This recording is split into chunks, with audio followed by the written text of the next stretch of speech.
ఇప్పుడు మనకు ఆశ్రయమును దుర్గమై ఉన్నాడు. ఆపత్కాలంలో ఆయన నమ్ముకొనదగిన సహాయకుడు.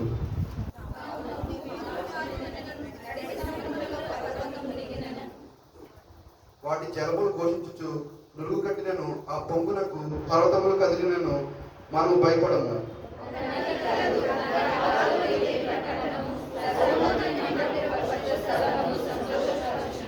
దేవుడు ఆ పట్టణంలో ఉన్నాడు, దానికి చలనం లేదు.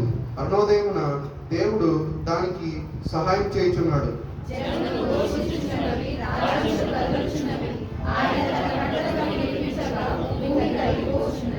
సైన్యములకు అధిపతి యెహోవా మనకు తోడై ఉన్నాడు.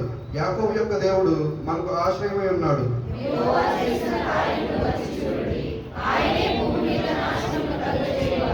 ఆయనే భూదిగంతముల వరకు యుద్ధములు మార్పువాడు. విల్లు విరిచువాడును బల్లెమును తెగ నరుకువాడును ఆయనే. యుద్ధ రథములను అగ్నిలో కాల్చివేయువాడు ఆయనే.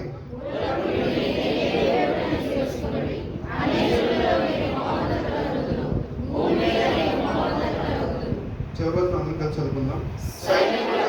యెహోవా మనకు తోడై ఉన్నాడు. యాకోబు యొక్క దేవుడు మనకు ఆశ్రయం ఉన్నాడు. ఈ వాక్యం దేవుడు దీవించును గాక.